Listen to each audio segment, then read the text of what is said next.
location data. Your browsing history? It's like a gold mine of information. Exactly. So is the fear that the Chinese government could actually spy on Americans through TikTok? That's a big part of it. I mean, that's kind of scary when you think about it. It's not just individual privacy either. Right. There are concerns about how it could influence elections. Oh, wow. The spread of misinformation. Yeah. Even disruption of critical infrastructure. It's a platform with what, over 1 billion users worldwide? Yeah, something like that. That's a crazy amount of reach. It really is unprecedented. So that explains why there was so much pressure on ByteDance to sell off its U.S. operations. Exactly. Like they had to find a buyer that wasn't connected to the Chinese government. Right. Congress actually passed a law requiring them to divest from TikTok's U.S. subsidiary. And the deadline was January 20th.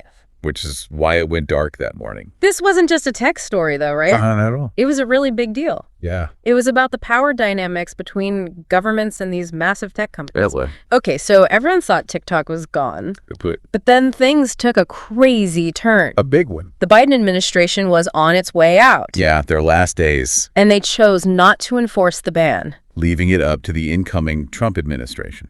Ah, so Trump comes back into the picture? He couldn't resist. I bet he had something to say about I it. mean, he definitely did. So TikTok goes offline. And just hours later, Yeah. Trump goes on Truth Social to announce he's issuing an executive order. Right. But instead of enforcing the ban, he decides to delay it. To give ByteDance more time to make a deal. Hold on, didn't Trump try to ban TikTok during his first term? He did. So what changed? That's what makes this so interesting. Okay. The first time around, he wanted to ban it outright. Uh-huh. But this time, he came back with a different proposal. It's okay, I'm listening. Yeah. What was Trump's plan for TikTok?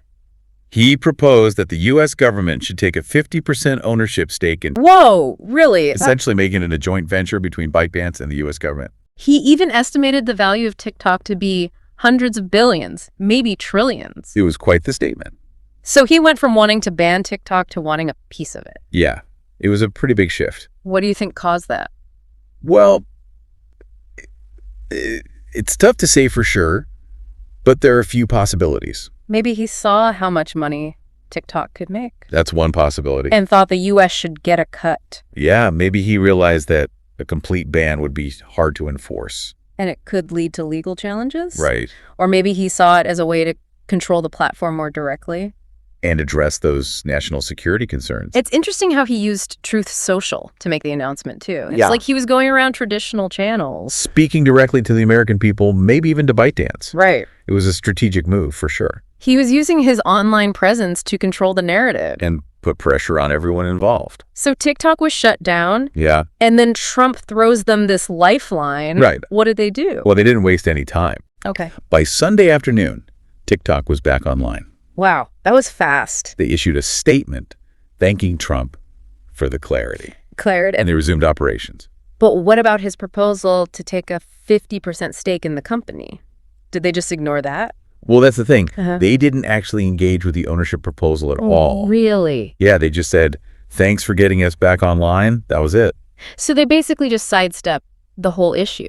Pretty much. They avoided directly confronting Trump or committing to anything. I guess that bought them some time. Exactly. Time to figure out their next move. It sounds like they were in a really tough spot. Oh, yeah. They had to appease the U.S. government without looking weak or giving in to Trump's demands.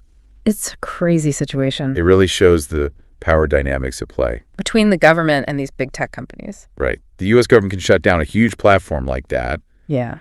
But then you have TikTok with millions of users who rely on it. For their livelihood, even. This whole thing goes way beyond just an app. Oh, absolutely. It's about global power struggles, freedom of expression, the future of the internet, All of that. and it affects real people. Yeah. Especially the creators who depend on TikTok to make a living.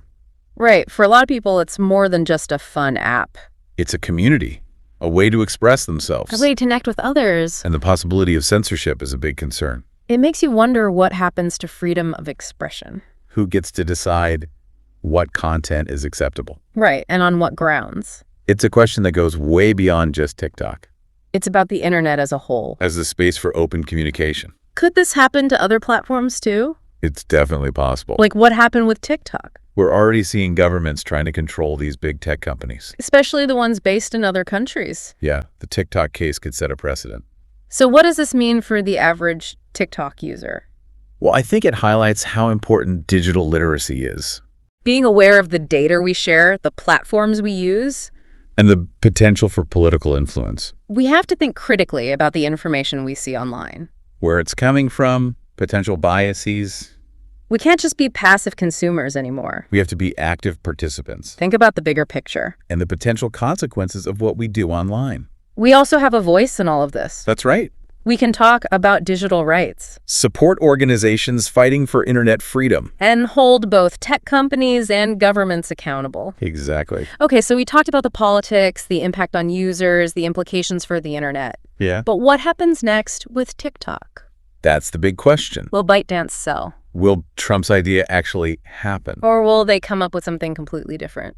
There are a lot of possibilities. And we're still waiting to see what happens. This story isn't over yet. It could change at any moment. We'll have to keep watching to see how it all unfolds. But one thing's for sure. This has really messed things up. Yeah.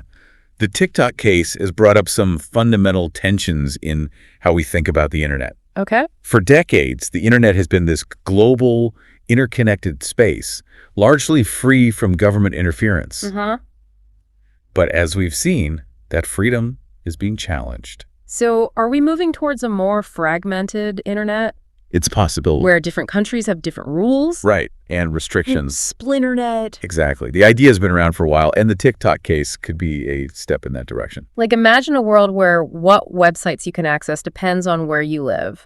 Or where governments can easily censor anything they don't like. This sounds kind of dystopian, It does, but it's something we need to be aware of. but it's not inevitable, right? Right. There are still people and organizations fighting for a free and open internet, Okay. and we need to support them. So what can we actually do? Well, we can stay informed. Read about these issues. Yeah, follow digital rights organizations. Engage in conversations about the future of the internet. Exactly. We can also support companies and platforms that align with our values. And hold the ones that don't accountable. Right. It's like we need to be conscious consumers, Yes.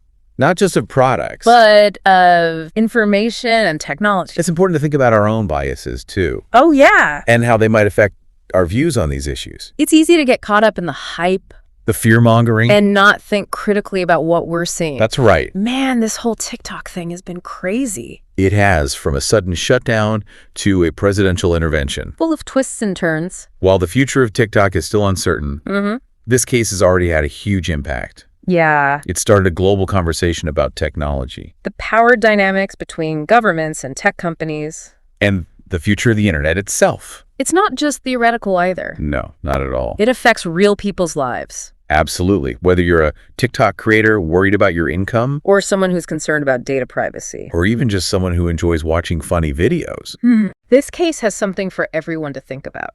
It really does. This deep dive has definitely made me think differently about how I use technology. That's great. I'm going to pay a lot more attention to the apps I use and the choices I make online, That's what we want people to take away from this. to think critically, To be more aware. and to feel empowered to navigate the digital world. Exactly. The TikTok story shows us that things are changing fast, The digital world is constantly evolving. and we need to adapt, We need to engage with these issues have these conversations. and work together to shape the future of the internet. Well said. And on that note, we'll wrap up this deep dive into the TikTok shutdown. TikTok. Okay, so everyone knows how huge TikTok is, right? Like, it's pretty much everywhere you look. Oh, yeah. So imagine just waking up one morning and it's just gone. Like completely gone. Yeah, like just a blank screen where all those endless videos used to be. Oh, wow. That's what happened to millions of Americans on January 20th this year. 2025. Yeah, 2025, when TikTok just went dark. It's kind of wild to think about how much we rely on these platforms. Right. And in this case, it wasn't like some server crash or a technical glitch or something. No. It was totally planned. It feels like this whole thing with TikTok and the U.S. government has been going on forever. Oh, for years, yeah. But why did it actually happen now? Like, what was the final straw? Well, at the core of it is national security. Uh-huh. The U.S. government has been worried about TikTok's Chinese owner, ByteDance, for a while now. Right. And they're concerned about the potential for data access by the Chinese government. So, like, all the data that TikTok collects, Yeah, think about it. messages,